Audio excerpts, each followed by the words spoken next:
वक्रतुंड महाकाय सूर्यकोटि संप्रभा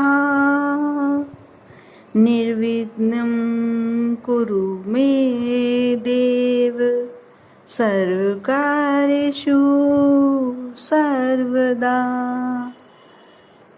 जय श्री कृष्णा दोस्तों, हर हर महादेव। कैसे हैं आप सब? स्वस्थ और सुरक्षित होंगे। सर्वप्रथम आप सभी को गणेश चतुर्थी की बहुत बहुत शुभकामनाएं। आज बहुत ही सुंदर मुहूर्त में गणेश जी की स्थापना होगी और आज पूरे वही योग पड़ रहे हैं जब गणेश जी का प्राकट हुआ था, बुधवार का दिन। और गणेश चतुर्थी का साथ में होना बहुत ही विशेष संयोग लेकर आ रहा है, बहुत ही शुभ योग। आप सभी के मन में एक सवाल रहता है कि हम गणेश जी की घर में स्थापना करते हैं तो कौन सी तरफ सूंड होनी चाहिए, और ये सभी को जानकारी होनी ही चाहिए। आप गणेश जी की किस तरफ की सूंड में उन्हें घर में स्थापित करें, क्योंकि इस दौरान जो गणपति जी की मूर्ति स्थापना की जाती है, पता है आपको कि भगवान गणेश की सूंड कौन सी दिशा में होना उचित होता है। देश भर में गणेश उत्सव की तैयारियां हो रही हैं। गणपति बप्पा की मूर्तियों में उनकी सूंड दाएं तरफ, बाएं तरफ और सीधी तरफ होती है। वहीं धार्मिक मान्यता के मुताबिक सीधी सूंड वाले गणपति बप्पा दुर्लभ होते हैं और भगवान गणेश की एक तरफ मुड़ी हुई सूंड के कारण ही भगवान गणेश को वक्रतुंड कहा जाता है। शायद आपको जानकारी हो या ना हो। गणपति बप्पा की बाईं तरफ की जो सूंड होती है वह चंद्रमा का, और दाईं तरफ की जो सूंड होती है उसमें सूर्य का प्रभाव माना जाता है। भगवान गणेश का सिर हाथी का है और अज्ञानता में भगवान शिव ने अपने पुत्र श्री गणेश का सिर काट दिया था। अनजाने में सिर कटने के बाद माता पार्वती जब क्रोधित हो गई, तब उनको पुनः जीवित करने के लिए भगवान शंकर ने हाथी की सूंड लगाई थी, हाथी का मस्तक लगाया था। लेकिन हाथी का जो मस्तक है उसमें जो सूंड है भगवान गणेश के सिर पर 3 बार लगाई गई थी। इसलिए गणेश के 3 मुख हैं। पहली, दूसरी और तीसरी बार में सूंड नहीं लगाई जा सकी, लेकिन हाथी की सूंड भगवान गणेश के सिर पर 3 बार लगाई गई थी। इसलिए गणेश के 3 मुख हैं।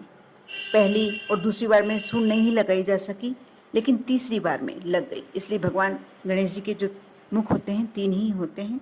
और भगवान गणेश विघ्नहर्ता, मंगल करता होते हैं।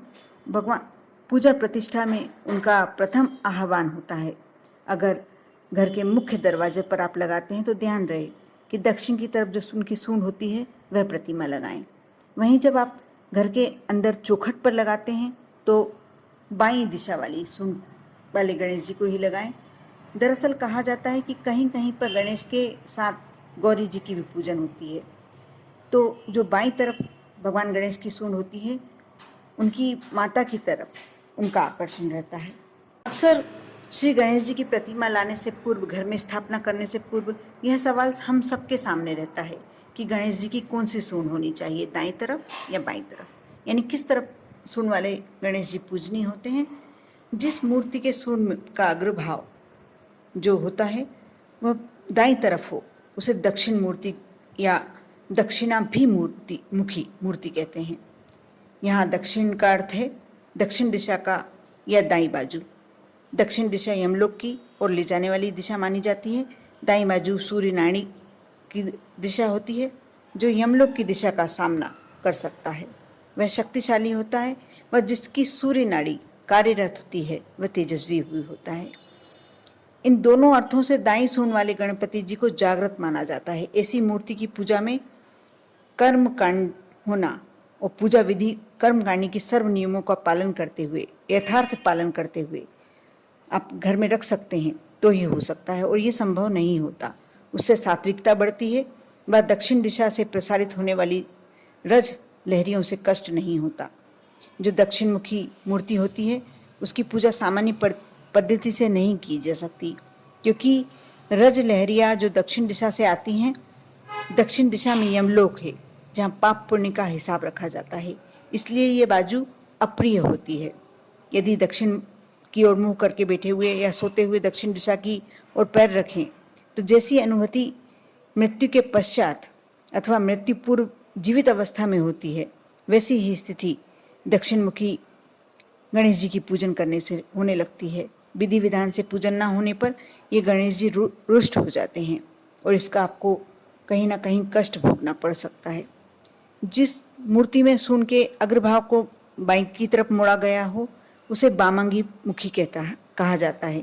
वो वाम वाली बाईं तरफ या उत्तर दिशा वाली जो दिशा होती है चंद्र नाड़ी होती है। यह शीतलता प्रदान करती है एवं उत्तर दिशा अध्यात्म के लिए पूरक होती है, आनंददायक होती है।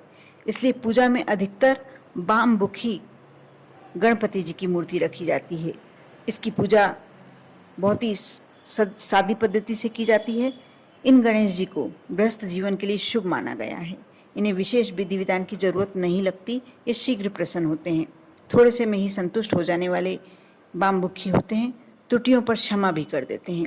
इसलिए आप भी यदि घर के लिए ला रहे हैं, अभी तक नहीं लाए हैं, स्थापना करने में समय है, तो आप अवश्य वाममुखी गणेश जी को अपने घर में विराजें, उनकी कृपा प्राप्त करें। क्योंकि हम दक्षिणमुखी गणेश जी की पूजन नहीं कर पाते हैं। इतना कठिनता से, इतना सात्विकता से पूजन करना हम लोगों के लिए, ग्रस्त में रहने वालों के लिए मुश्किल होता है। ये जानकारी ऐसी है जो सभी को होना चाहिए, इसलिए मैंने आज इस वीडियो को बनाना चाहा और आप लोगों के लिए इस वीडियो को बनाकर डाल रही हूँ। बहुत से लोग होंगे जिन्हें इससे अवश्य फ़ायदा मिलेगा। आप अवश्य कमेंट्स में लिखकर बताइए कि आपको ये वीडियो कैसा लगा, और यदि अभी तक आपने मेरे चैनल को सब्सक्राइब नहीं किया है तो कर लें, और वीडियो अच्छा लगा है तो लाइक अवश्य करें। आप पर और आपके पूरे परिवार पर गणेश जी की बहुत सारी कृपा हो। आपके जीवन में जो भी कठिनाई हो, जो भी समस्याएं हो, जो भी विघ्न हो, गणेश जी विघ्नहर्ता स्वयं हर लें। और आप सभी को एक बार फिर से गणेश जी के इस उत्सव की बहुत बहुत शुभकामनाएं। ओम नमः शिवाय।